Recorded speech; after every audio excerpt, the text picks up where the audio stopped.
you talked about, right, the same players. And that's another thing that I wrote down is that it was marketed as this democratizing thing that will help the people who lost their money in the mortgage crisis, and it will never happen again. And then and it'll be for unbanked people.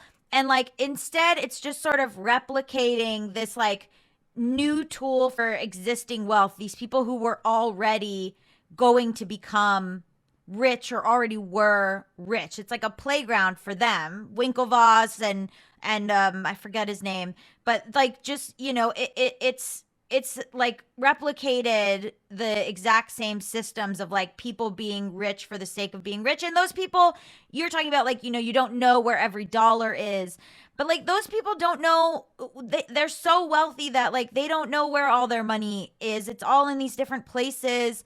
And it's just like this nebulous amount of wealth that we can't even conceptualize, that just they can just pull from, and it's offshore here, and it's in an account here, and they just never, it's like it hasn't become that. It's just replicated the system we already have, because I think in your video you're like, because people, yeah, because there's no, the people who were building it just kind of said, it's like, oh well, this will democratize wealth, right? And then never actually asked, okay, but will it?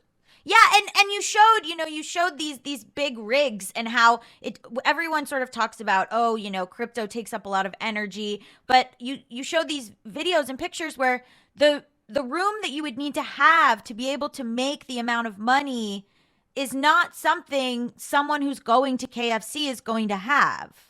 Yeah, no. So you end up with like there were never any safeguards put in place to ensure that wealth would in fact be democratized, that access would in fact be democratized in any meaningful material way, because it was always like the systems that were built were and remain pay to play. Mm-hmm. And so therefore people with more money get to play more. That they can, so if you've got a lot of wealth, you can afford to be a risky early investor, which means you're the one who is most likely to actually see that, you know, 1,000 times, 10,000 times, 28, you know, it's like 28,000 times returns on Bitcoin since 2013.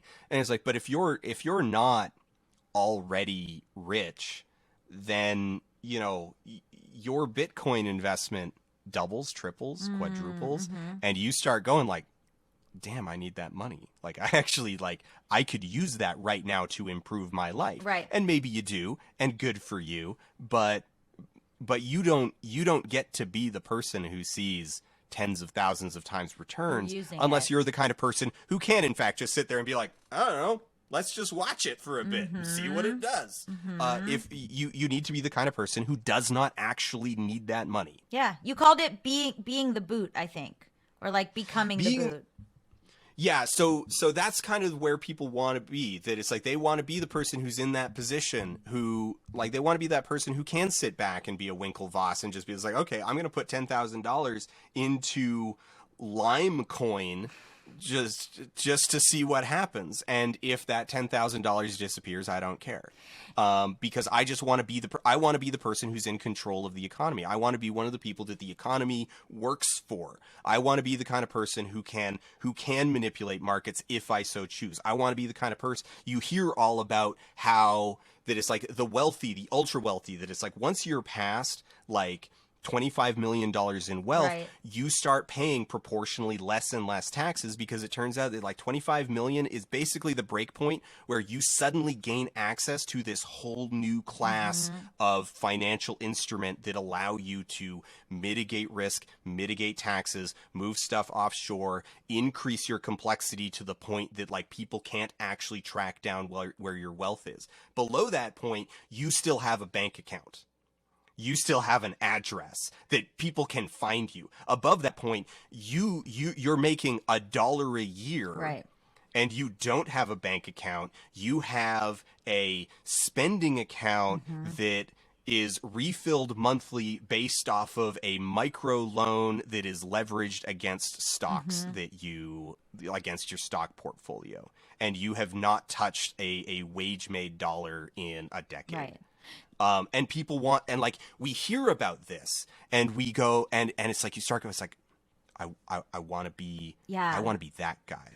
But I want to be that guy who has the, because we understand that like that doesn't just translate to like emotional freedom and financial freedom, but it translates to power.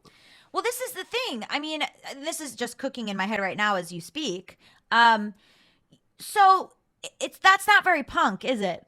Like the idea is like to be these like outsider rebels, punks, like we're the hackers, we're the people that have access to this stuff that isn't hierarchical and isn't ruled by governments and blah blah blah. And then they're like, I want to be the most rich person in that. And then you're the enemy of what you were. This becoming Elon Musk is not punk rock. Yeah, no. Elon Musk is the opposite of punk rock. He's the other kind of punk. He's a loser.